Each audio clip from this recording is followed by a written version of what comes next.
everyone. Hello, all. Welcome to this first-time edition of Show Business Matinee. I come to you, as always, as CP. And I'm that dude who talks about sharks. Lindsey, how you guys doing?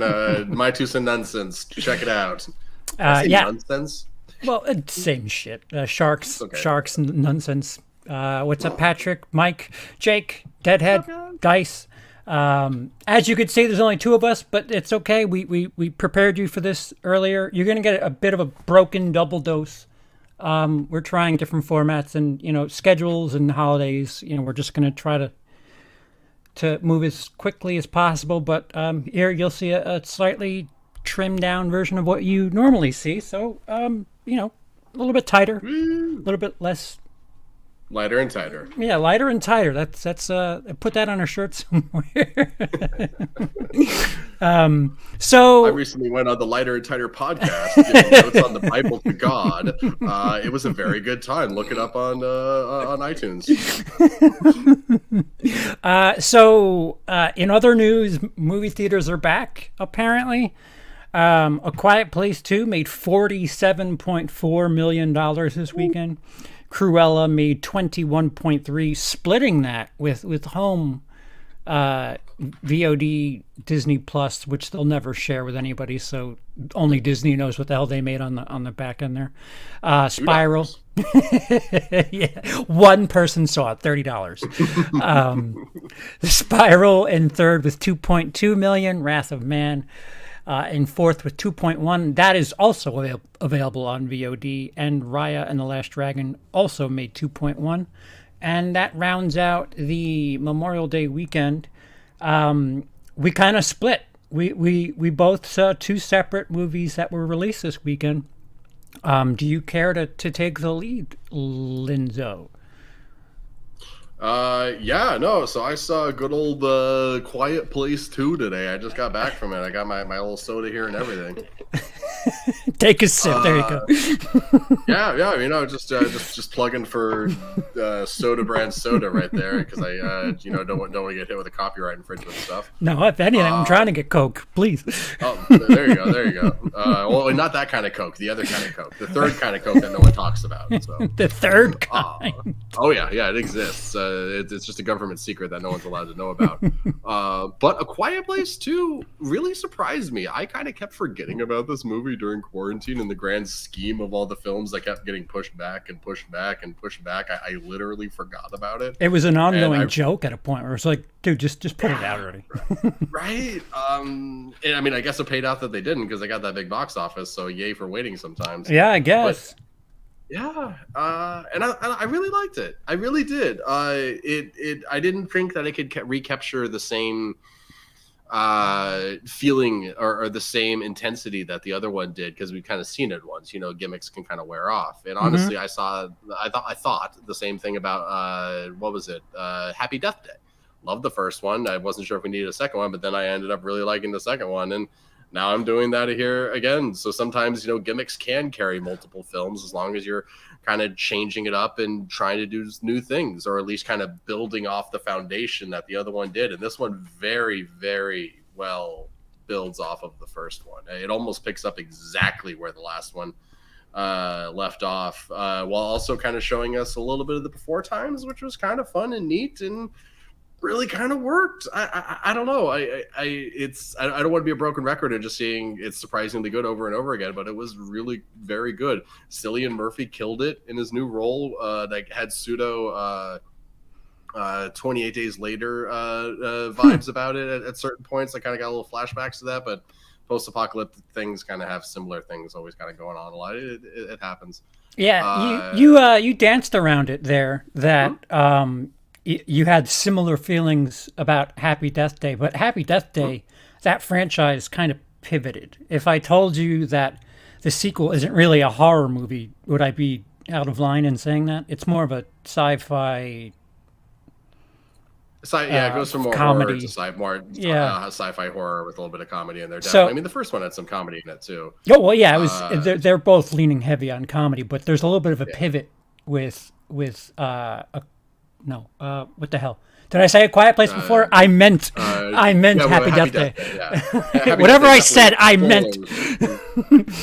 So well, actually, that's an interesting comparison because Happy Death Day explains the quote unquote magic in a way by showing how the repeating thing is happening. And that's always dangerous. You don't want to over explain things. Like there's a reason why the original Groundhog Day never really said why, because the point isn't why, the point is what happens. Just enjoy the ride. Shut up.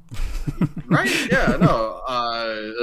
If you Avatar fans out there, when Legend of Korra explains the history of the Avatar and the magic behind it, it's just like, oh, okay, well, this season just got bad. But A Quiet Place 2 dodges that bullet by not over-explaining the creatures. And it was a really smart choice. Like, they go a little into it. Like, we do find out more about them, but not to the point where they're less intimidating.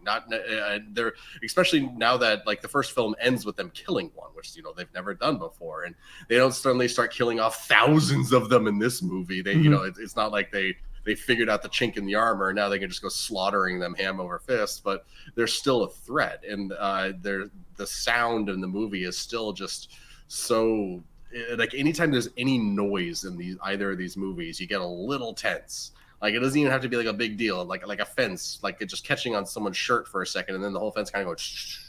It's not even that loud, but it still makes you go tense because you're like, oh, is that going to get the creatures coming here? And it does. It lives up to that legacy quite well. Did your theater behave? Yes, actually, there wasn't that many people in it. Okay. So, obviously that helped. But second, and it was the packed house when I saw Quiet Place 1. But obviously that's not really a thing that happens these days, packed theaters. Yeah, not late. But everyone behaved. You could hear a pin drop. Well, that's good. That's good, especially for this movie. You really need cooperation with something like this. Yes. So something you would recommend people to Definitely, forego their vaccine also, to go see? Well, I mean that's a personal choice. I am vaccinated. I should say that I've had both shots. I got that double tap of science inside me, and I can see tastes now. That's the superpower that I got. That's the government talking. Good. Right? They can also track me now. Thank you, Bill Gates. I should also mention, though, that the part of the reason why this works so well is the storytelling is just so simple. Like a premise, a lot of it. Right, it's just killer simple, and like there's so many effective emotional callbacks in the opening of this movie to the previous one, without really like kicking you over the head with it or hitting you in the face with a hammer, whatever colloquialism you want to go with. Just getting hit. Yeah, exactly. Yeah, it's sometimes the lack of something that's being shown, or the fact that only parts of it are being shown, or what really gets the emotional gut punch, as opposed to like really hanging on and really focusing on something that a lesser film would have done. It is a hard recommend for me. Not a hard recommend, like I'm having trouble recommending it. It is a strong recommendation. what I mean. Like, yeah, definitely go see it, guys. Yeah. But you saw something else, didn't you? I did. My uncle was the one person that saw Cruella this weekend, and we were lucky enough to watch it with him. Thank God he paid those $2. Thank God indeed. Thank God for internet. That's all I'll say.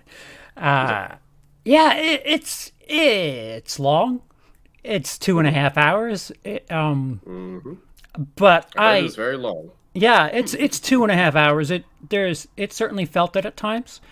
I am a white male who was perhaps a little too old for Meryl. Was it Meryl Streep? 96? No, Glenn Close. Glenn Close. I see those two always get mixed up for some reason. So I was just a little too old to appreciate like the live action with Jeff Daniels, whatever spirit or nostalgia drives that movie for people who are just a little bit younger than me and perhaps not male. I'll just say that outright. And males. Yes. Less testosterone. Any Star Trek fans out there? Females. So I kind of like. I knew how I felt during the movie, but I was kind of like leaning on Emily because she was like right in the wheelhouse because she was a female, a little bit younger than me, and you know, she remembers the original fondly, and she was kind of up in arms a couple times. So I was like, all right, so I'm not completely off my ass here. It's if you're I there's so many times during this movie I'm like, who the hell is this for? Because it gives you this nostalgia for the 70s, but if you're a teenager in the 90s, your nostalgia is for the 90s, not the 70s. You're not going to be nostalgic about fucking Rolling Stones songs from the late 60s, early 70s. I mean, I love me some Rolling Stones songs. Listen, I enjoyed the soundtrack. There's times where I caught myself, I'm like, oh, nice pick. It's not a musical, but man, do they... It'd be nice to see them release the soundtrack to CD to see how many discs they would need, because this would be one of those Forrest Gump times where it'd be like the 2 or 3 disc thing. There's a lot of music. Okay. Like there's a lot of music. And how's Emma Stone, just out of curiosity? Dude, so Emily brought it up. Credit to Emily. She rivals the other one, Meryl Streep. Glenn Close. Meryl Streep in Devil Wears Prada. Close. Yeah, it's just the conglomerate of the two is Meryl Close. Yeah, it is comparable to the Devil Wears Prada, and Cruella, Estella, whatever you want to call the character. She starts off as Estella. She's always a bit rotten. And eventually she goes to this hip London fashion store and catches the eye of Meryl Close. And the rest is history. The movie goes on and takes you on a nice little journey. For a very long time. It's 2.5 hours seems a bit excessive. Yes. Especially if this is supposed to be a kid. Or is it like aimed at kids? Is it aimed at teens? Like, I don't know. I would assume if you're in your 50s, you would have to be, because it's before me even. You would have to be in like your 40s, your mid 40s, your late 40s. The earliest to like really have nostalgia for this period. I mean, fuck, Emily is from England. This takes place in London. And she, there was just a bunch of misses here with her. So, I can watch Goodfellas, Casino, and like the music brings you into that period. Yeah. I don't think that's the case with Cruella so much. And that's not, listen, the music isn't the only thing. The set design, the costume design, they're going to be nominated. It's gorgeous. If anything, it's pretty. The cinematography, the set design, the costume design, all fantastic. But, a pretty picture does not a movie make. You have to walk and talk and stuff. And so you heard some stuff, and I told you not to tell me, and I wanted to see what it was you heard because I'm intrigued. I want live facial reactions. So I do have a reaction to what I'm about to say, though. I'm going to say final judgment for when I actually see the movie. Oh, of course. But, because who knows, maybe it works better in context than just hearing it on the internet. But apparently Cruella's mom is killed by a Dalmatian. Yes. And not only is she killed by this Dalmatian, but this Dalmatian is the mother of Pongo and Perdita, maybe we should have said spoilers. Sorry, spoilers. And Pongo and Perdita are the parents of the 99 Dalmatian puppies in 101 Dalmatians, because there's 101 mom and dad, so there's 99. I don't remember that. Well, that's why I'm just like, is this true? Because that's a bit silly. Like the first half is accurate. There's definitely Dalmatian murder. Okay. Dalmatians committing murder. I was about to say, for commanded to do so, mind you, not a psychotic Dalmatian. It was a dog who was a guard dog. Dalmatians infamous for guarding Yeah, apparently they're not actually. They can be fairly vicious. Yeah, Emily said that too. I was like, well, what the fuck are they doing at the fire department then? They bark and bite and put those fires out into extreme prejudiceness. Oh, so Ben says both things are true. I like I said, I wasn't in tune enough with the 90s version, the live action version, to remember stuff because it's a prequel, but things don't connect. Like Hugh Laurie's character is played by a man of mixed race, so that's not Hugh Laurie. The other guy is inverted as well. Like there's just switching all around. Like if you want to do a prequel, don't do a prequel. Like you're using character names and switching what they are, and like it makes, if you're trying to connect stories, it's a little choppy. I understand retroactively being inclusive, but just do a different story. Just go in the future, not the past. Yeah, I wonder if this is one of those cases where this is a story that had absolutely nothing to do with Cruella de Vil. It was just like some weird fashion nightmare 1970s set script, and then someone's just like, oh, we could like make this into something that it's not. And then like the same way that they turned 10 Cloverfield Lane into a Cloverfield movie, but that actually worked. They turned not Cruella into Cruella. Yeah. And I mean, again, I'm waiting to pass final judgment. I'm not, PG-13 female Joker movie got turned into Cruella. It's entirely possible. Well, who knows? Emma Stone's character is awful from the start. She's a bad kid. She's a bit of a shit throughout the movie. She's an anti-hero. Does she always have the white and black hair, or is that like an affect she takes? Yeah, she starts with that, but then she dyes it to blend in with regular people when she gets a job at the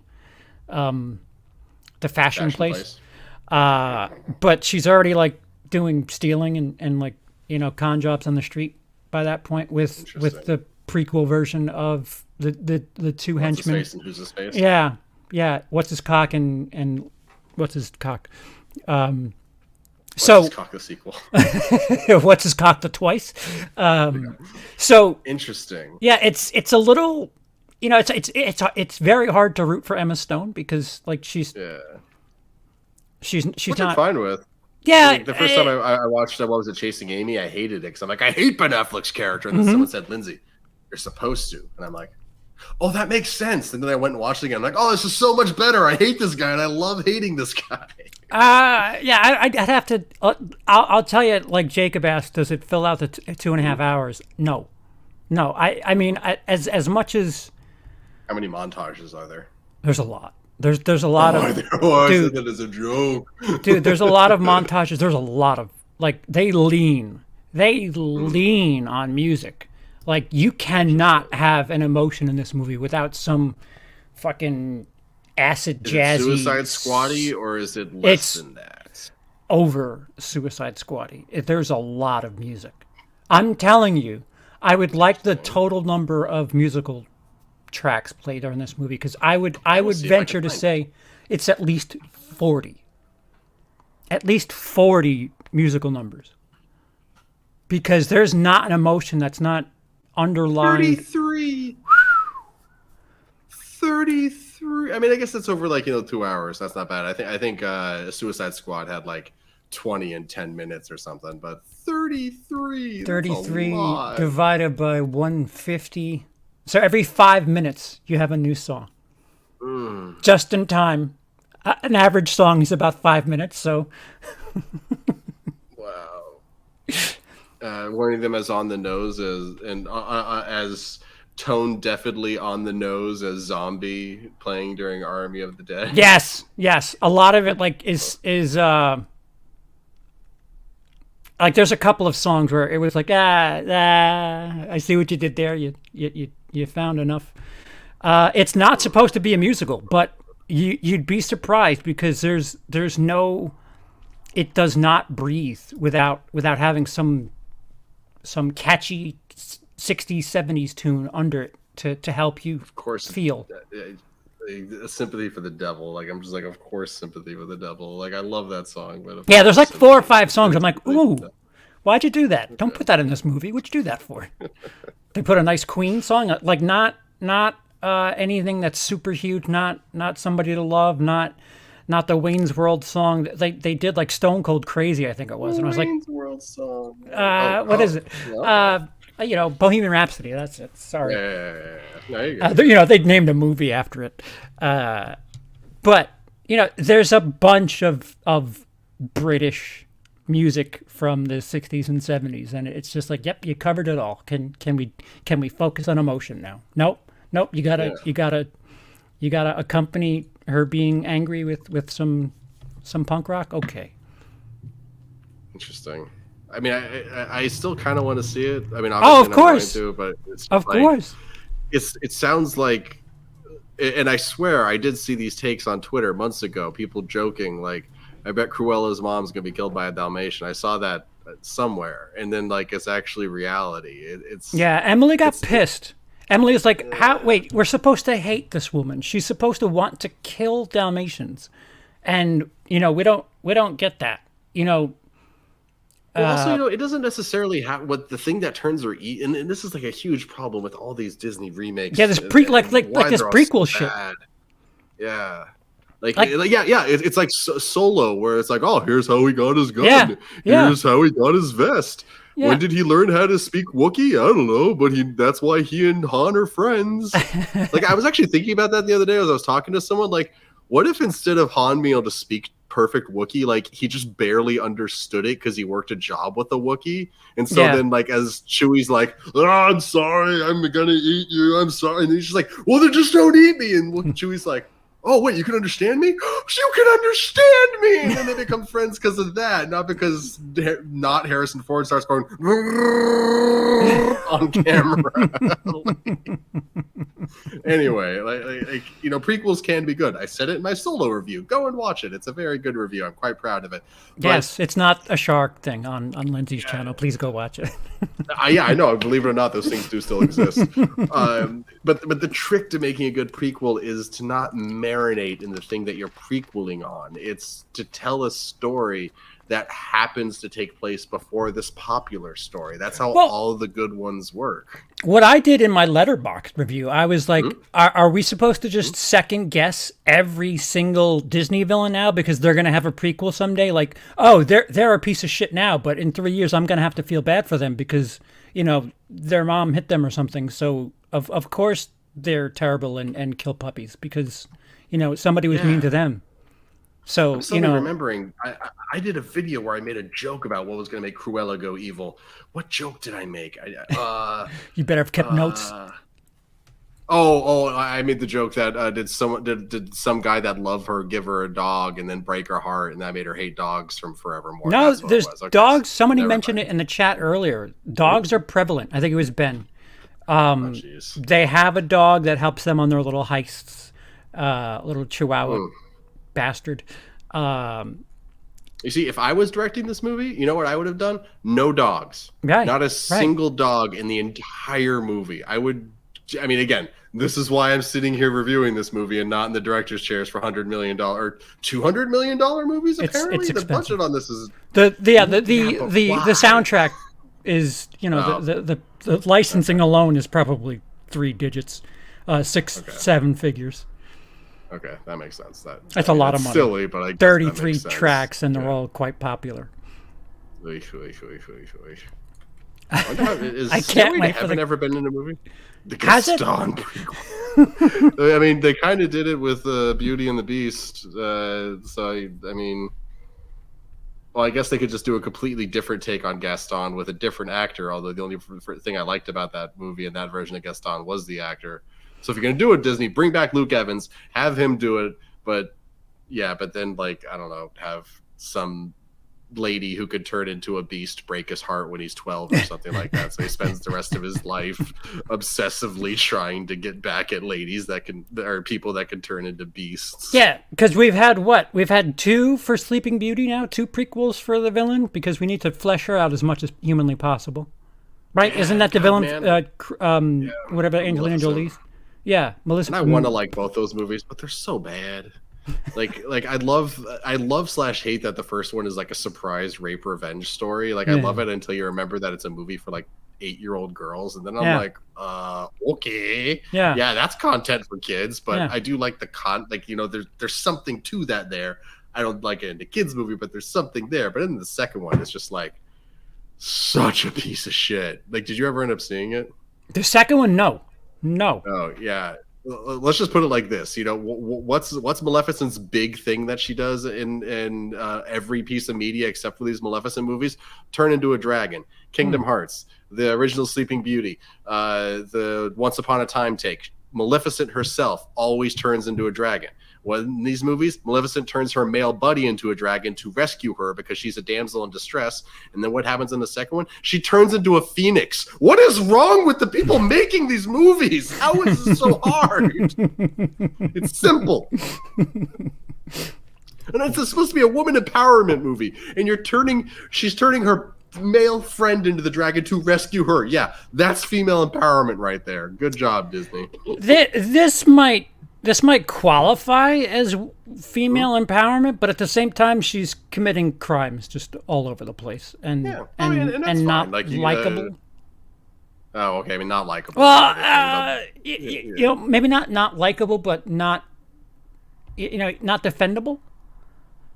Indefensible is that a better underdefendable? Yeah. Without merit. There you go. Maybe you know, there is something about, you know, everyone loves the bad guy. Like the Disney villains are always way more like, when was the last time you saw someone walking around being like, you know who I love? Aladdin. You know who people talk about a lot? Jafar. And the same thing with no one cares about Ariel, everyone cares about Ursula. So, you know, there's something to these Disney villains, and they could be making such compelling stories out of them, but it's just like they just always go for something so trite and so small and petty, and it's always so directly tied into the movie that they're from that it's laughable. I can't take any of them seriously. It's like you said, and Dice, if that's Descendants, is that a real thing? Yes. Series about Disney's villains' kids? Yes. Woof. I know it exists. I think I saw a 30-second clip of it one time, and it looks like cheaper than Mystic Knights of Tierno from the 90s, if you remember that, which the record I loved, but I watched an episode recently, and it's sub Power Rangers. So if I'm remembering correctly, Descendants is sub Mystic Knights of Tierno, which is sub Power Rangers. Okay. I do know it exists, and I could be wrong. Maybe it's actually quite good. The story could be amazing.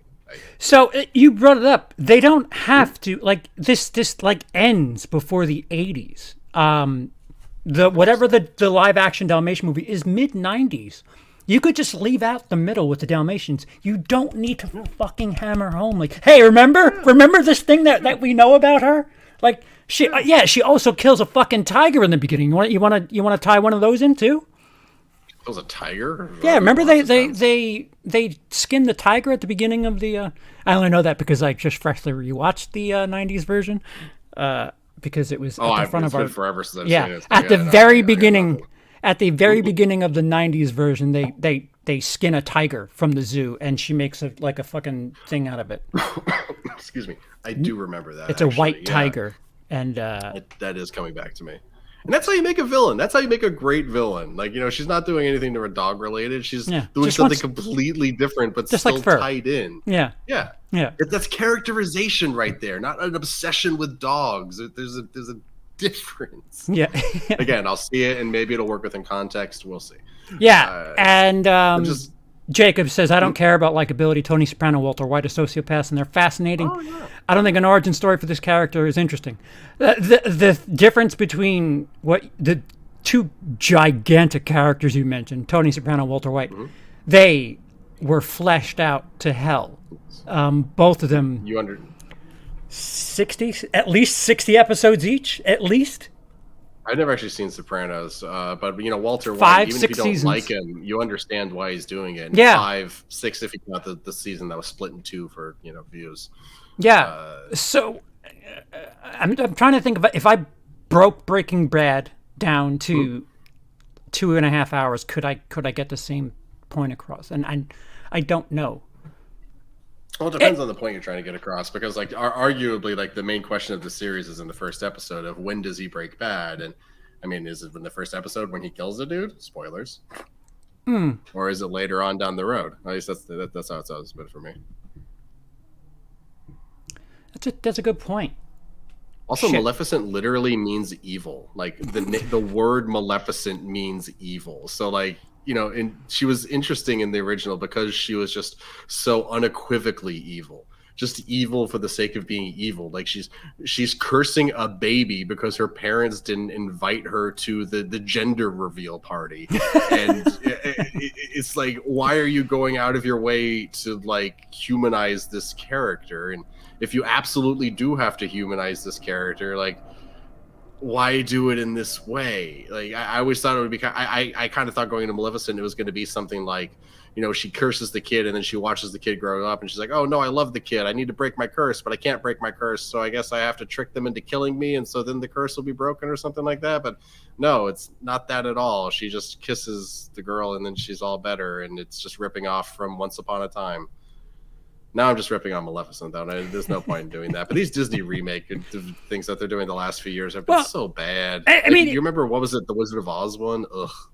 I'll Return to Oz, or whatever it was with James Franco. Return to Oz was good, but yeah, I can't remember what it was called. With the wonderful Wizard of whatever James Franco, right? That one with the little ceramic girl, and the sound design was really good when she ran, like tink tink tink tink tink.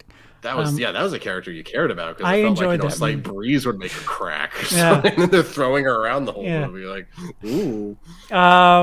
But yeah, it just makes you feel like, all right, am I going to have to go rewatch all of these Disney movies and think twice about who the villain really is, because they're going to make another movie in 5 years and make me second guess Jafar, or they actually did a Jafar movie, didn't they?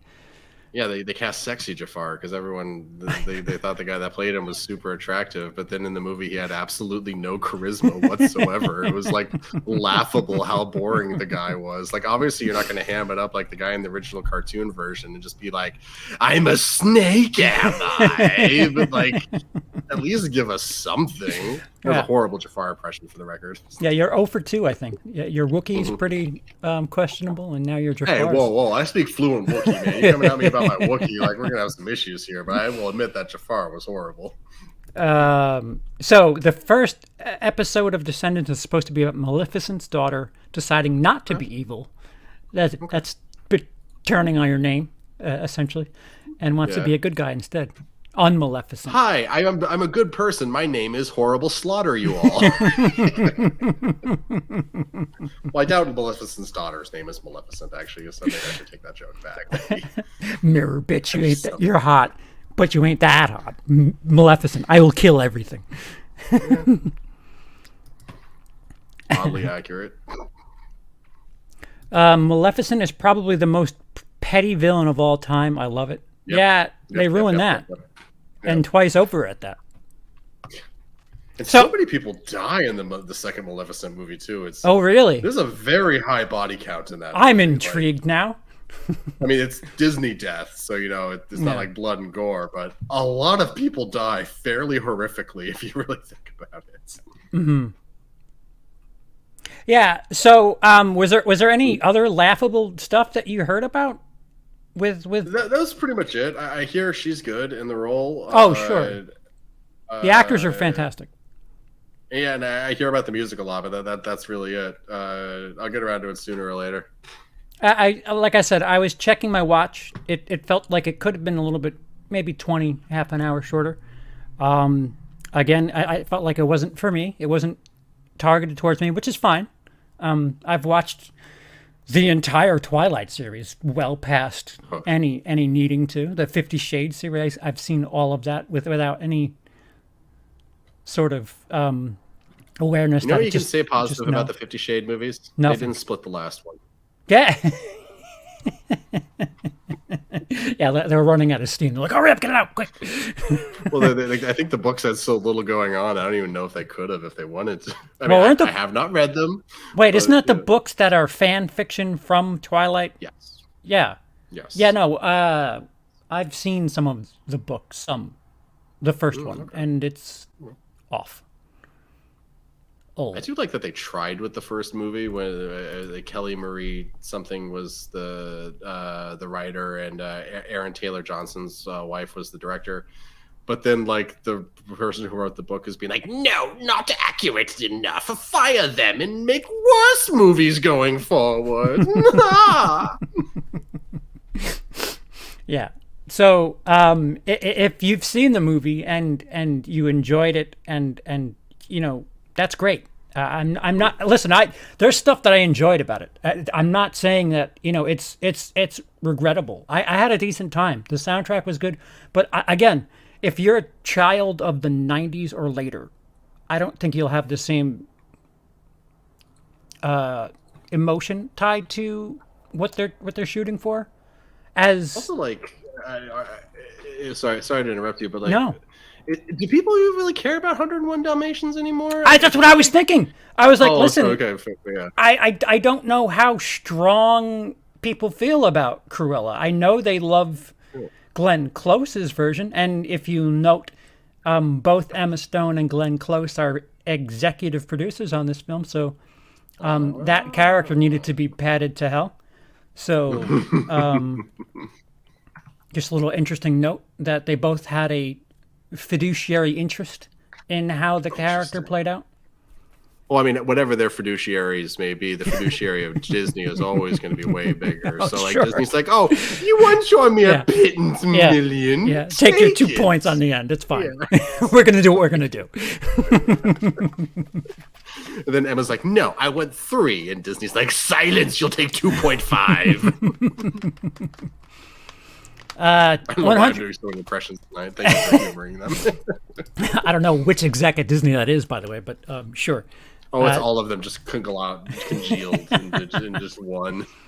Skyman says 101 Dalmatians is Bronze Era Disney. It's just in the middle.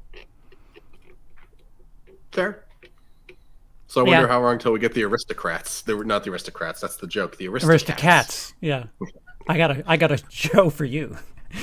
I mean, if the Aristocrat live action remake wants to tell the Aristocrats joke, that would be amazing. I would, even if it's a bad rendition of the joke, I would love it. I want a if I want a female-driven anti-hero movie, I'll just watch The Last Seduction or something. Short running time and likely far better film. That Disney can't make money on that right now, though. Yeah, exactly. Yeah, exactly. Disney's got to make money on. I don't like I said you brought it up before, and it does. I didn't put the two together until you said it, but yeah, it feels a little. You know, boys have their Joker movies, and it just feels like if you're a girl and you're a little outcast, here's your angsty teenager Joker movie. Which is totally girls. Fine. Sure. Don't be so laughably weird about it by having a dog murder a mother, and then it's like, I don't know. Like, again, it might work in context, but that's just such a. By all means, I'm just one person who never was a part of the target audience ever. I don't think I ever watched the cartoon, to be honest with you. So I watched a lot growing up. As a kid, I did like it a lot. I did watch a chunk of it this week just on YouTube because it's on YouTube for free in like 86 like 5-minute long chunks or something like that. I watched a couple of them just for fun. You know, honestly, the animation is really good. It really, really, really is. Sure. Disney was no joke back in the day. Right? And there's something about the expression that those old cartoons can do that like these new like 3D rendered cartoons can't really do. You mean like Lion King and their emotionless lions? Yeah, goddamn. That was such a weird choice. I would love to pick his brain over that. Sorry, that's my dog. She's got a little cough right now. Oh, is it a Dalmatian? Is she going to kill you? No, it's a corgi. I think I'm safe. She'll just try to herd me later. They're herding dogs. The theme. It's herding, apparently. So something else that is freely available on VOD now, and I only just got around to it again. Many thanks to the uncle. I watched Saw, Spiral, the book from the Book of Saw, which is still top 3 at the box office. So it's somewhat relevant to the conversation, I guess. We're talking about the top 3 this weekend. And it's bad. It's bad. How bad is it? It's bad. 1.5 out of 5 bad. Chris Rock is terrible. Chris Rock is atrocious. Yeah. I thought he had a couple of good moments in it, but overall he was not. You know what? He reminds me of a horror version of what's the guy who got nominated for an Oscar but then was in Jupiter Ascending? The same time.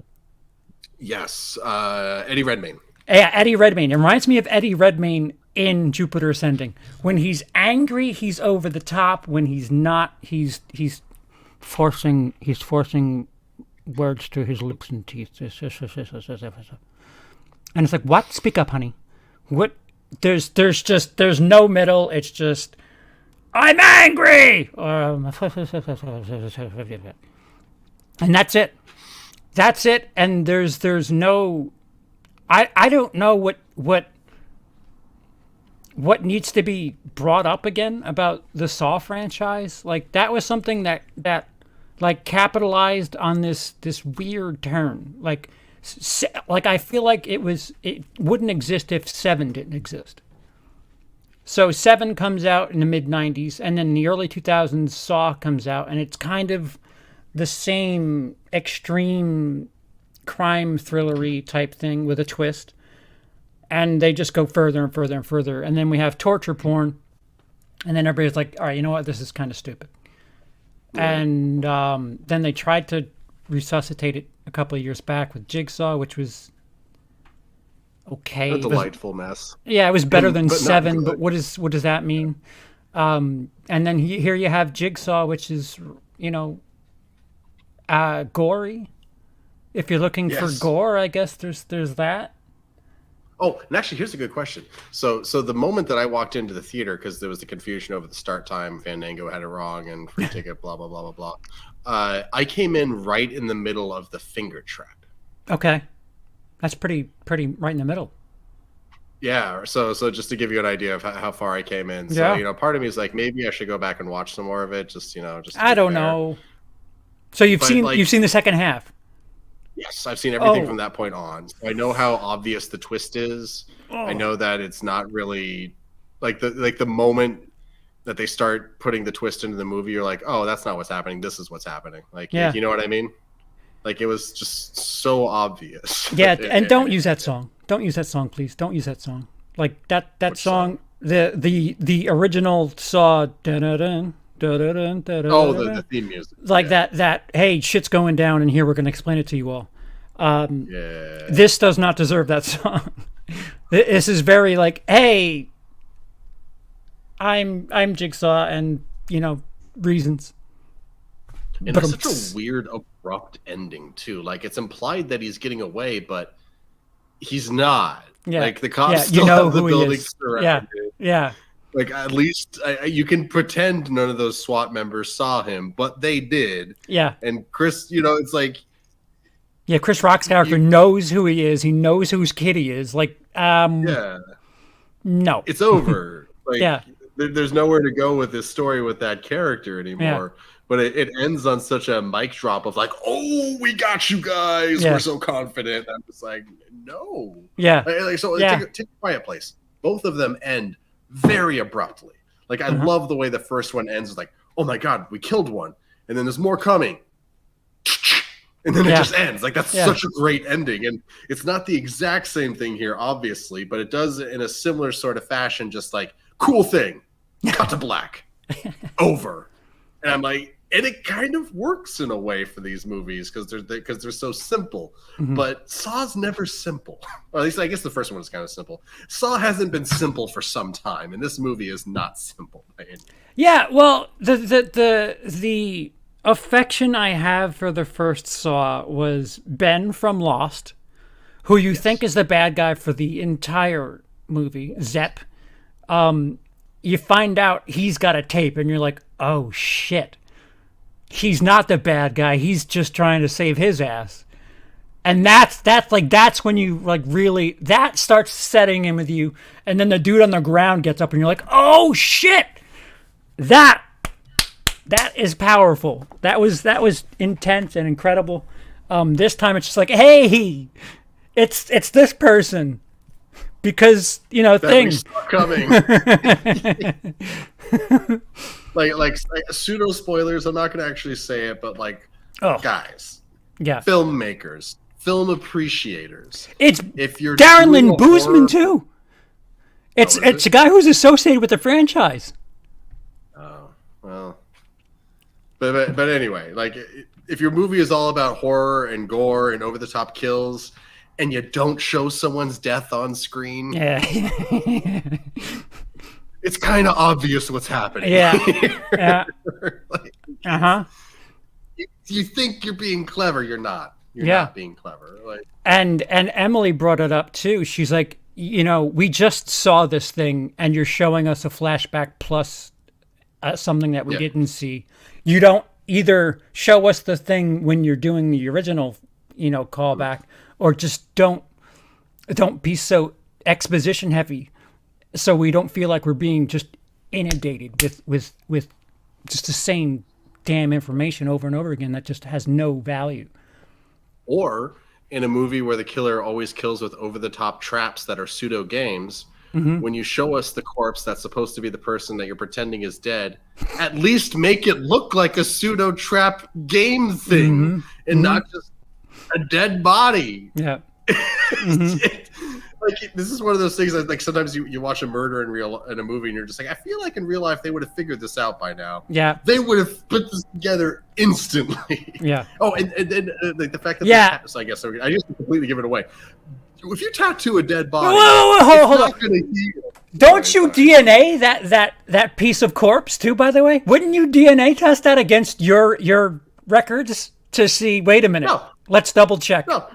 The tattoo. There's no need to check. Why would you check? It's not like you could just ink skin. We have no records here in the employee files for anything that. Such a messy, desperate movie. Like, parts of it I did enjoy. Like, who doesn't love Samuel L. Jackson? Sure. Like, I recently watched a whole bunch of Deep Blue Sea, and God, I love that movie. And that's just like, he has just the best death in any movie ever. And he sells it so hard. Did you catch the homage to Pulp Fiction on the safe? In which movie? Spiral. The safe's name is Vincent, it's the two characters' names from Pulp Fiction. Oh, Vincent Vega and whatever Samuel Jackson's name is. Yeah, shit. Yeah, Vega. Oh, Ezekiel. Is it? They're calling him Zeke. Yeah. Isn't that what isn't that what it references? What's Samuel L. Jackson's name in that movie? I forgot, but the safe. I was like, hey, why does that? Oh, that's Pulp Fiction. That's funny. I did miss that. What does Samuel L. Jackson say? Jules, that's it. Jules and Vega. That's the name of the safe. Jules Vega. Okay. Oh, Ezekiel. The is line that the he's quote? Always saying. Yeah. Yeah, it's from the Book of Ezekiel or something like that. Yeah. So yeah, that's why I knew there was a thing with that. Sorry. Okay. Yeah. I'm a smart boy. Christina says, I feel like Spiral seems so separate they could continue with Jigsaw, in my opinion. They never explained in Spiral how the copycat knew how to make traps. Excellent point. There's some elaborate stuff going on in Spiral. And I want a timeline for this movie, too, by the way, because how did he set up everything? And where does one get these? I mean, they kind of did it in Jigsaw, where they explain like how they had time to, like that was a prequel of sorts. Yeah, like that was neat. It was unnecessary, but it was neat. But this was just like, hey, it's 3 days. No, go ahead. I was just gonna say the hot wax machine. How do you get that in and out of evidence without anybody seeing? Do they just happen to have a hot wax machine in evidence from some other crime? And Emily had a hell of a point. She's like, he played the rules, and then the hot wax started playing. Like there was no anything. It was just now it's coming. Just deal with it. There was no time. Like that's not Saw. That you have to give them a moment. Choose, live or die. All that shit. I did kind of like the glass trap. That was kind of clever. Oh, why does that room exist? Went on for too long, and yeah, exactly. Why does that machine exist? I don't think we should recycle anymore if that's the case, because that's crazy. Actually, the highest cause of death in America is recycling. Exactly, it's glass shards and those horror machines. John Kramer was an engineer. It explains why he'd have all that. How does this cop guy know how to do all this stuff? Dude, and I didn't see this death because again I got there too late. But doesn't he hang someone by their tongue in the subway? Yeah. Like, what if a train came? Yeah, that's pretty elaborate for an active subway station. Yeah. Yeah. Are there not cameras down there? Like, I don't know. Whatever. I didn't see that one. I shouldn't judge that one. No, you're right on par though. It is a hell of a point, and the time frame feels really tight. Again, theme for the episode tight. It's like death, and we're done. I'm sorry. Was this people off like alarmingly quick in that movie? At least because I came in so late, it felt like there was a death like every just couple minutes. Yeah, it just didn't feel like time was passing. The one thing, when person plays daddy, Emily, when the original moment happened and he's on the phone, he's like, oh nope, kid's up. Emily's like, oh, they couldn't even use like a real baby, they had to use a stock sound effect. And then they play that and she's like, well, all right, well, at least they explain why that shitty sound effect was the baby. I'm like, you're giving it points for that, Emily? Really? No, that's clever, actually. You going out of your way to use an effect that people will probably recognize. You know what? Hey, I'll give that movie that point too. Why not? That's sure, take it.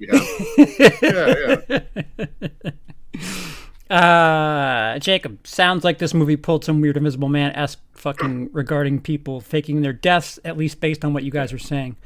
It's available now on VOD, so just if you're feeling a little unbelievable about the movie, just pull out. That's all I'd say. If you're not into it, just tap out, because I don't know. I either that or fast forward to the last 10 minutes just to get the summary, because there's no like real. You could theoretically miss the middle. Yeah. You can get the first act and third act. I'm like, oh, all right, well, whatever. Yeah, I can see that. Yeah. Ooh, excuse me. I'm sorry. Is anything else coming out? What's the next big thing to come out? Do you know? I can check. We're in June now, right? Yes, sir. Sorry, my sense of time is so off right now. I'm here. Calendar. The Conjuring, which Fuego is at right now, which is why he couldn't be with us. And I believe Chauncey just reviewed it. So she did. So you have some insight already. Go to Chauncey's channel. I know there's a lot to make fun of in the Conjuring movies, and they're very dumb, but they do kind of have a special place in my heart, at least the first two. And I even like Annabelle Comes Home or whatever. That was like a pseudo Conjuring sequel. And listen, they're doing that Marvel thing. They're just making a cinematic universe for horror. Go Conjuring. Go. Honestly, it's the most successful one after it's like Marvel, then Conjuring, and then everything else is just like way behind. Emily drops in to say it's not a bug, it's a feature. Guy who wanted to drop in stock, baby. Dice rolling. Oh, yeah. If you're feeling unbelievable, pull out. CP 2021. There you go. Oh, I love the sex tape. So it's just Conjuring this weekend. Okay. Warner Brothers, so you can probably watch that at home as well. Oh, there's a Peter Rabbit 2 coming out soon? Ugh. I never even saw the first one. I just was completely uninterested. Yeah, I'm looking ahead. I don't understand.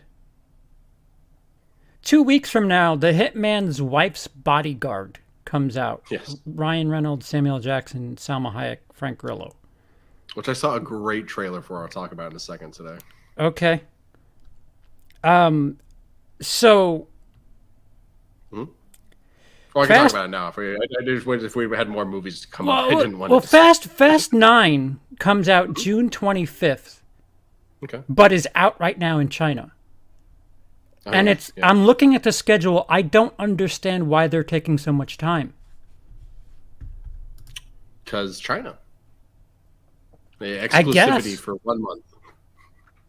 Sure. I mean, sure. I don't actually know if that's the thing. I'm just trying to come up with something. It doesn't if they're afraid of something, if they're trying to rig some sort of dual release thing, that might make sense. But how are China's COVID numbers right now? Maybe they're dramatically better than ours. And listen, Fast is doing very well internationally. Okay. Very well. Hold on, I'll get that. You can discuss the trailer now while I get the numbers, if you'd like. So before the Hitman's Wife's Bodyguard trailer played, there was a special message from Selma Hayek, and these are always kind of fun when actors do these, but this one was like so obviously shot on her webcam in her dining room. It was kind of laughable, and it was so poorly edited too. Like they just kept doing like flash frame to cut between her talking about various subjects, and I'm just being like, you could have put a clip in from the movie right there, and it would have been a less jarring and better transition. But no, you went for the Windows Movie Maker flash frame that they do on YouTube. Like, okay, sure, why not? This is professionally done. I'm not hating on Selma. She's lovely. I love Selma. It's just the people that put it together. She didn't edit it. What are you giving her shit for? Yeah, exactly. Well, just sometimes on the internet, people are like, "How dare you attack Selma?" I am not attacking Selma. So Fast 9 has made $232 million internationally. Wow. So they're doing okay. I don't know what they're waiting for. Yeah. So is that going to be the movie of the year, the highest grosser? Is that So far, it's probably got to be, right? So Christina asked, does anyone know when Candyman is out? Candyman comes out August 27th, domestic. Okay, so by the domestic box office so far, Godzilla vs. Kong is the top dog with 97. Oh, it hasn't even cracked 100. It's close, but what's funny is the next one is all the way down at 57 million. Oh, Quiet Place should be in second in no time. Yeah. Oh no, it isn't. It is A Quiet Place. Oh, Quiet Place is second. That's hysterical. Yeah. Sorry, I didn't. Bye, Godzilla. Bye. Give it a week. But that's domestic. I wonder if I could. Oh, international. Here we go. No, that's not what I wanted. Maybe I can't find the numbers here. I'll see if I can pull them up. But yeah. But other than The Conjuring this weekend, it's rough sales. It's heavy sledding for June 11th, June 16th, unless you're a fan of Hitman's Wife's Bodyguard, which I'm assuming will be on Netflix internationally, like it was the first time. Yeah. But I don't is anybody gonna trip over each other to go watch Hitman's Wife's Bodyguard in the theaters? It's got Selma Hayek in it. Yeah, I guess. What, everyone wanted to go see Desperado in the 90s because of her. Ryan Reynolds couldn't hang Extra Guy on anything, but he's going to rest on Hitman's Wife's Bodyguard. Granted, I'm assuming they're far different budgets. Peter Rabbit 2. But yeah, Peter. Is that already out somewhere? 18th, June 18th. Peter Rabbit 2. Other than that, so Fast and the Furious is the fourth highest grossing movie of the year so far. International. Just worldwide, just everywhere. Total box office take so far. Godzilla versus Kong, and that's the 232 you were talking about. And Godzilla versus Kong worldwide, everything is 435 right now, so that's doing pretty good. But then the first two movies are something called Hi Mom. A woman travels back in time to befriend her own mother in an attempt to make her life better.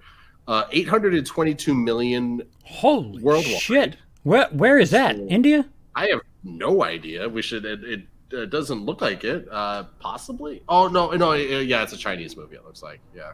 Okay. So that's interesting. And then the second movie is Detective Chinatown 3. Oh, dude, that Detective Chinatown series is no joke. Are they actually pretty good? No, no, I don't know. This is Chinese popcorn movies, man. You gotta love them. Okay, fair enough. No, I don't know. I have no idea. Yeah, some of these movies are really like I have no idea what Impasse is. That's in number 5. Writer's Odyssey is number 6. Raya and the Last Dragon is 7. So Disney's repped. Sister is number 8. Tom and Jerry is number 9, and then 10 is My Love. Tom and Jerry. And then 11 is something called Endgame, not related to Avengers Endgame.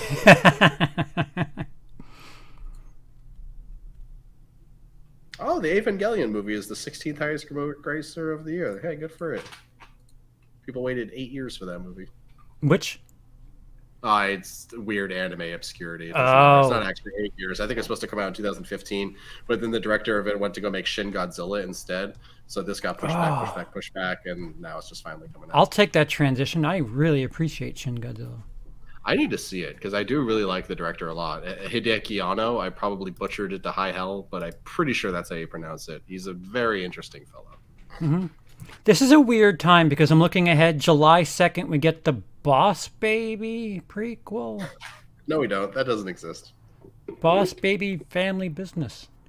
That doesn't. I refuse to acknowledge that exists. That does not exist. The Forever Purge on the same day. I keep liking those Purge movies more than I should, so sure, I'm down. Why not? Black Widow the week after that, but that's going to be home as well. Oh, okay. Yeah, and man, what if that movie's just like boring after all this like hype and like pomp around it? That'd be pretty funny to me. I'm sure it'll be fine. I love David Harbour. It's Scarlett in that character, and what's her name from Midsommar? Florence Pugh's in there too. That's a good cast. Oh, Rachel Weisz. That's a great cast. It'll probably be fine.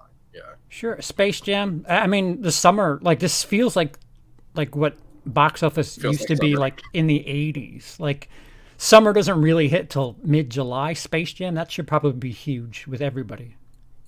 And it should be, but it's going to be so bad. I can already feel in my soul just how horrible it's going to be. Just the fact that they go from 2D animation to 3D animation. We were talking about this earlier. 2D is so expressive. 3D, less not so much so. Like in the trailer, like it just looks legitimately worse when they go from traditional 2D Looney Tunes to the 3D. Like it looks objectively worse, or at least to me it does. Maybe I shouldn't say objectively, but I'm saying it. I said it. Subjectively for Lindsey. It's objectively subjective. I'm trying to see. All right, so Suicide Squad's August. When does Last Night in Soho come out? Because I saw that trailer and I was like, whoa, I need that now.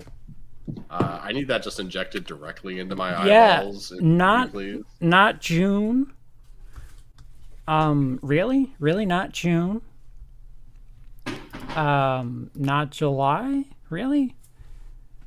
Well, you should hit up Edgar Wright and talk about camera zooms again, and then get him to tell you like when it's supposed to come out. That was so awesome. That was so awesome when he answered with a reference. I was like, holy shit. Like, he linked me to a YouTube video. I was like, what the fuck? The guy actually read my shit, went and found a link, and sent it to me. He put effort in. Yeah. He went and found the thing, and it took a minute. Mm-hmm. I should have that shit framed. No September. Wait a minute. Dune, October 1st. What the? Not soon enough. It seems like this fall is the true summer. Probably. No Time to Die, October 8th. Halloween Kills, October 15th. Look at MGM selling off, getting bought off. That's a crazy thing, too. Maybe we can talk about that tomorrow. Full crew. Right.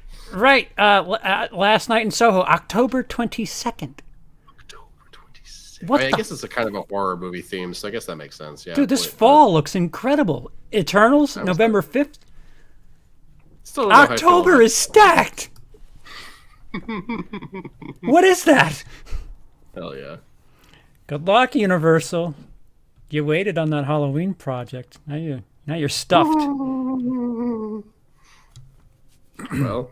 Not that I know if it's done or not or anything. I'm just spitballing here. Maybe they should have released If it was. If it were done, I would have released it by now. That's just, they're probably still doing stuff on it. Probably nowhere That's near your done. 2 cents of King Shark. So MGM is now scooped up by Amazon. Yeah, which is kind of crazy. So I didn't know that, but I thought MGM was property of Fox. So I thought MGM was scooped up by Disney. And so these companies keep trading. Like, I don't know how many people have owned Terminator 2 over the course of history, but it's been a lot of different companies. Everyone except James Cameron has. Yeah. Corolco was the first one that I could think of, and I don't remember who the parent distributor was for that. But like every time it gets a new Blu-ray release, it's a new production company who's in front of it, and it's just like, what did you do? You put your friggin' logo on the front. What are you doing? Well, they just want you to buy their version of it. Yeah. We had a colorist work on that scene that no one would notice. Tommy Wiseau Productions is going to buy it next. So the next time you watch Terminator 2, it's going to open with Wiseau Please. I want that cut. I actually just want that. Actually, I could probably just edit that myself. I'll do it. Yeah, but that takes effort. Doug K asks, what is Last Night in Soho about? That's a hell of a question. I don't know if I could answer that. So there's like a lady in the present who's like, when she sleeps, I guess she like inhabits the body of someone in the past or something like that, and it's like kind of bouncing back and forth between the two times. And I guess then towards the end, like all the ghosts start like becoming more Conjuring-esque type ghosts. And I'm down for Edgar Wright to direct a Conjuring movie. That sounds amazing. Yeah. Also, I love the girl from what was it? The Jojo Rabbit. She's in it. Sure. She's great. And then also, what's her name? Anya Taylor-Joy. Yes. Good old Anya. And they're both playing like the simulated same character or whatever. And there's so many crazy cuts in the trailer where like it switches between the two of them, or they're like looking at each other in a mirror or something like that. I cannot wait for that film. Edgar Wright is a genius. I will watch him do anything. Somebody said it feels like it's Edgar Wright doing Argento, and I was like, well, fuck. If Edgar Wright's going to do an Argento movie, that's pretty crazy. Giallo, just drenched in color, just ridiculous. It does actually look, when you say it like that, that does sound like this a lot. Yeah. So, okay, I'd like to see Edgar Wright improve on a Giallo film, sure. Because he hasn't missed yet. Yeah. I mean, I guess he missed Ant-Man. Oh shit! Why'd you have to hit him there?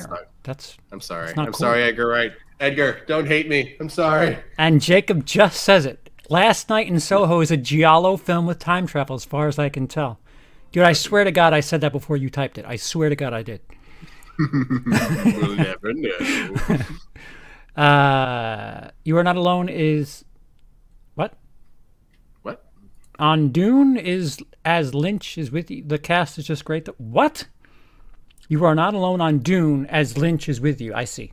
The cast is done. Okay, so got to separate the words there. Yes, Dice says, well, October being stacked as a bunch of horror fans starving and holed up in their homes for a couple of years. We're thirsty, damn it. Yeah, and, it's strange because these studios don't put that much money into horror. So, just, what do you put $5 million into the thing. Just leak it. Just go. Do the next thing. Okay. So here's the Wikipedia premise breakdown of Last Night in Soho. Eloise, a young woman with a passion for fashion design and a strange sixth sense, mysteriously finds herself transported back in time to 1966 London in the body of her idol, a singer named Sandy. While in Sandy's body, she enters into a romantic relationship, but the city in the 1960s is not what it appears to be, and the past and present seem to fall apart with shady and horrifying consequences. Yeah, I don't care. You could sounds great. You could say the next Edgar Wright film. I'm like, yeah, I'm in. I don't care. The next in a series of Edgar Wright movies. Yep. Here you go. I'm all set. Tim? Yeah, I pretty much agreed. Oh, what's up, White Tim? I'm Jacob says I'm curious if Fox Searchlight will ever release Antlers. Seems like it'll never come out. Dude, there's like all of these studios are sitting on like movies that they really should have just pumped out by now.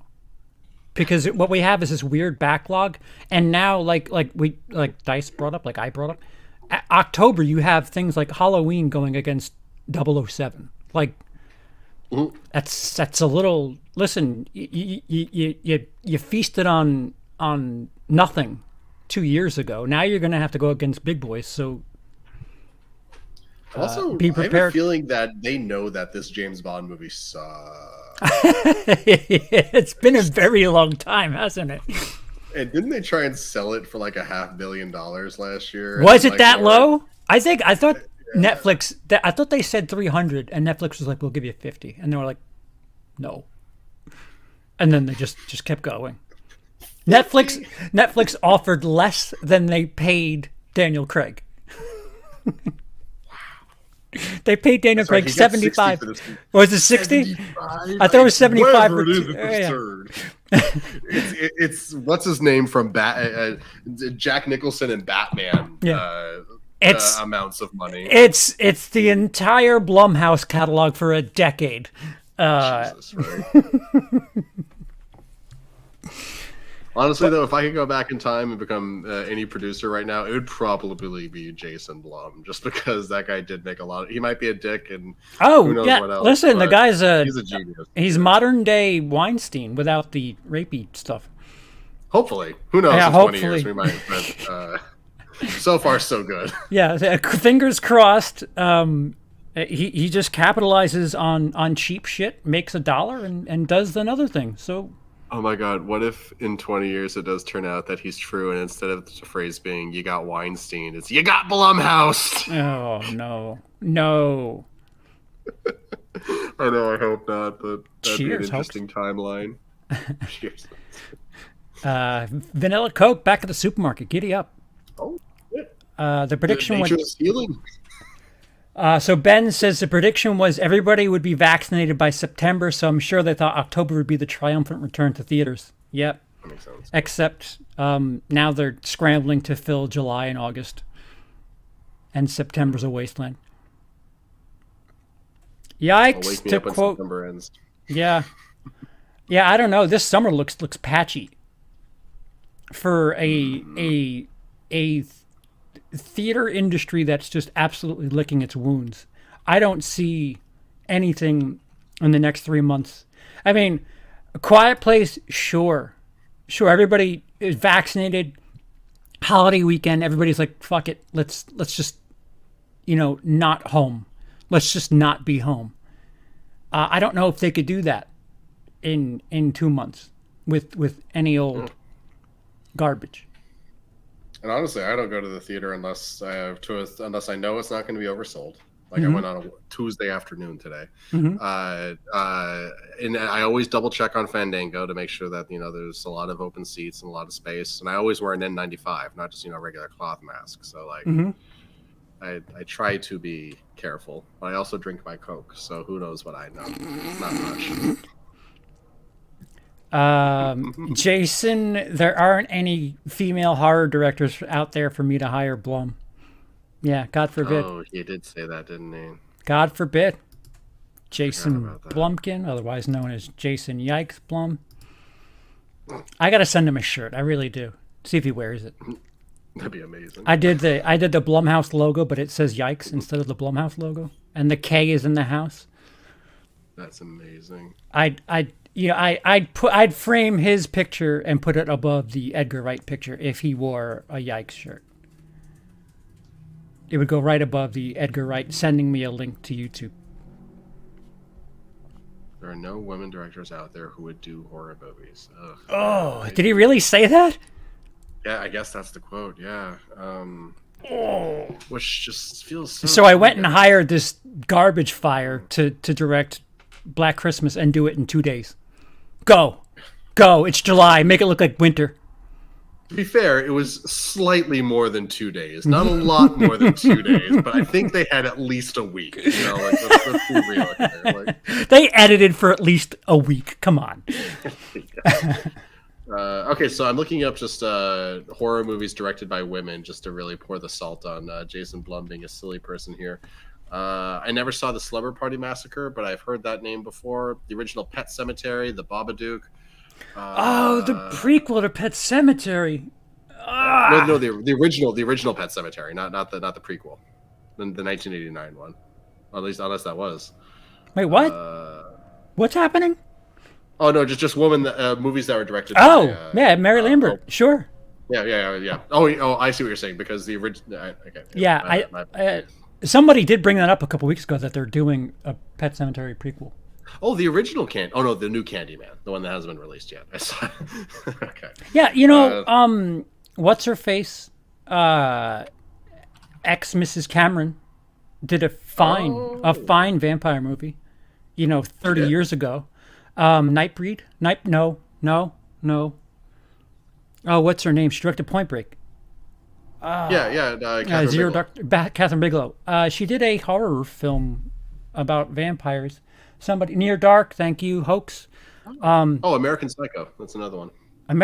So it's been done in the past. We just didn't make a big deal of it. Now we have to make a big deal of it, and I don't know if is that necessary. Well, do we have to say, hey, look, female?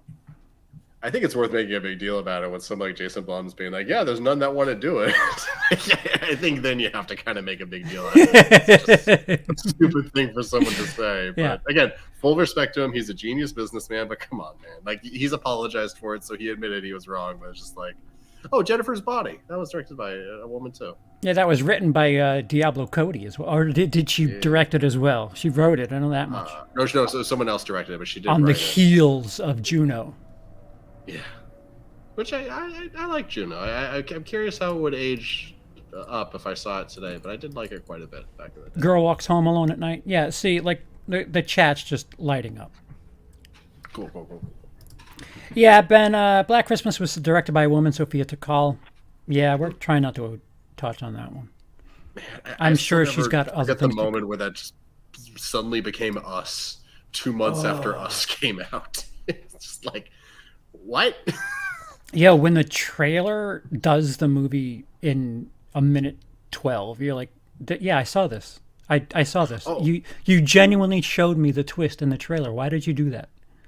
By the way, I saw the trailer today for the new Whatchamadoodle movie, Escape Room. And they gave away 3 of the deaths in the trailer. Oh. It's like, oh, okay, cool. Just so I now know how these 3 characters die.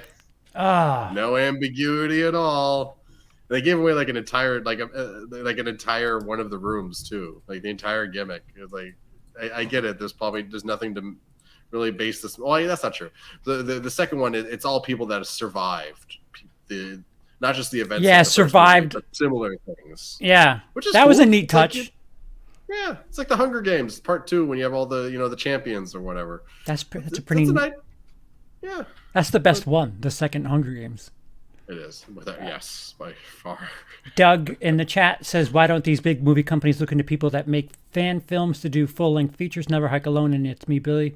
We're great and to the point. Yeah, I said that yesterday when I watched It's Me, Billy.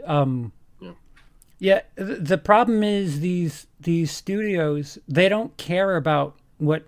they're going after franchises and they don't care what made them franchises. They're just like, oh, that's a brand. Let me get recyclable director to direct the brand. Meanwhile, you could still go cheap and have somebody who wants to do it. And also, you need to keep in mind that just because they would give it to a fan doesn't mean that fan would be able to do what they wanted to do. The studio would still have a lot of final say on a lot of things, including budget and things like that. You could do a thing. Directors are, go ahead. Universal could say, "Listen, we're going to do something funky this time. Whoever makes the best 30 minutes for a Black Christmas movie, we'll give you budgeting to finish it." and just open it up to the internet. Yeah, you have to have it submitted by August 1st. Go. Give us a half an hour, 3-act structure, and whoever we pick to do it, I would assume they would listen to other people, considering they have screenings. I think there would be a bit of an issue with that. I would be fascinated to see that, especially the ones that, like, if they did like a top 5. And they still save money. Like, they're still saving money. Yeah. But they got to pay their execs to sit on a fucking studio lot and do nothing. Well, so if COVID has taught us anything, it's that people on the ground are useless and executives get everything done. Wait, that doesn't sound right. Wait, I think I'm missing a detail in there. Chat, sound off with a super chat if I missed something in there. Preach, Jacob, preach. I don't know why nobody's jumped on her since Love Witch. Anna Biller? I don't know. Love Witch, fantastic movie, and she did everything herself. Everything she did herself. Oh, interesting. When I put in Love Witch, Don't Breathe comes up? She bolted to that? Let's look at Anna Biller. IMDb. Oh, okay. I'm not. Maybe there's no reason for that. There appears to have been no reason for that. But Love Witch, interesting. I'll add it to the list. Fantastic movie. She looks like a horror fan too, based off her picture on IMDb. Yeah, she did like the Love Witch. It's like an homage to '60s and Panavision and all that, like that palette, that look, and she just fucking nails it. Like it's gorgeous, and she did the, like, I think everything with set design, costumes, all that shit. I think she was like all hands on deck for that movie, and it's stunning that nobody's called her. Cool. Okay. Is the new Escape Room rated R? Ooh. Room to rating. PG-13. PG-13. So there it's goes going to that. continue to be Baby's Saw. Which you could just watch Exam. Exactly. Exam. Saw without so much. It's budget than the original. It's more game, less gore. Oh, okay. Exam is. It's Saw without the gore. Okay. Jacob says the Love Witch is far more intelligent about how it tackles feminism, misogyny, and gender dynamics than the lame-ass Black Christmas movie was, and I thoroughly agree. Cool. Watch me stumble for 7 minutes trying to review Love Witch being a white man in 2017. Like, duh. Yep. Not for me, but I loved it. So we went long for a new format. These are normally supposed to be between half an hour and 60 minutes, but we just had so much fun with you guys. Lindsey, what do you? I mean, are you going to watch? I'll get around to watching Cruella sooner or later. It's things have calmed down here a little bit. It's a little easier for me to kind of get out and around and about here. And again, I got my computer, so I could definitely do some videos here if something strikes my fancy. Although I did get an idea of watching A Quiet Place, because obviously I could do a review on that, but all the jump scares in A Quiet Place 2 were all diegetic. And if you don't know what that fancy film word means, just let me be a pretentious dick for a second here. Diegetic is sounds that the characters within the movie can hear. So it's not, those loud ass musical stings when, a cat jumps out of a cupboard going, the scary sound is like a growl from the monster who's walking by the window. And that's how you do a jump scare. And so few movies seem to really get that. And I kind of want to maybe explore that and see if I can do something about that. So maybe I'll do that. Nobody's doing that shit. Right? No one else says fancy words like diegetic on YouTube. Yeah, let me talk about shifting diegesis. I'll blow your mind right now. Because there's no thesaurus word for diegetic, so they'll be like, duh, I don't know what to replace that word with, so I'm not stealing. Trinity says, what about you? What you got going on, man? Well, Fuego and I we're going to do Yeah, what are you guys doing? a one-off. We're like not a one-off, but it might be a monthly version. We told you that show business is going to, bifurcate. So if not all of us can join the show one week, we'll try our best to be current. And Kinda what like we're what going, doing today. yeah, kind of like what we're doing today. This is technically a matinee version, even though it's just as long as any other episode. And what we plan on doing is highlighting some VOD stuff in a series we're going to call Rent and Rant. And Fuego and I are going to discuss a couple of movies that were released to VOD in May, which of course includes Cruella because it was technically released to VOD. If you're home and you want to watch Cruella, you technically can. As well as The Killing of Two Lovers, which I saw this past week. Ultra low budget indie film with Clay. Oh, I forgot his name. I'm not going to try to do Bacon? it. No, his two. Clayface, the Batman villain. No. I know it's a Danish director, or yeah. I'm not going to try. I just know that it's this gritty love story that is so unromantic, and it falls right in line with something like Closer or shit. What was that movie with Ryan Gosling and Michelle Williams? What was that called? It was just so miserable. Oh, wait, no, it wasn't Ryan Williams. Ryan Williams. Ryan Reynolds. It was what's his face's brother. Ryan Gosling. And no, Oh, wasn't? It's Manchester by the Sea, right? Oh no. Oh, my apologies. Oh Okay, yeah, shit. What am I thinking of? I'll Google Michelle Willie and Ryan Williams. Not Ryan Williams. That was my bully in kindergarten. Ryan Reynolds. But Jacob gotcha. Blue Valentine. That is the name of the movie. Blue Valentine. Okay, And Jacob said, "I've been looking forward to Killing of Two Lovers." Gave me Blue Valentine vibes. Absolutely 1,000,000%, Jacob. Blue Valentine, 100%. It is so miserable, and it looks like ugly. And I don't mean that as a slight against the film. Here I am. I'm just talking about it now. I'm just giving you a prequel into the show. But really, really unique movie that I don't know how to recommend it because it's just so. It's not a date night movie. It's not something you gather the family around for. It's one of those miserable. I'm home on a Monday morning and I'm just eating cereal on the couch because fuck it, I'm single. It's one of those movies that you just sit there and be miserable with, and hate love, because that's essentially what this movie is. You know what I like to do? Hate love. Fucking couples, eat shit, all of you.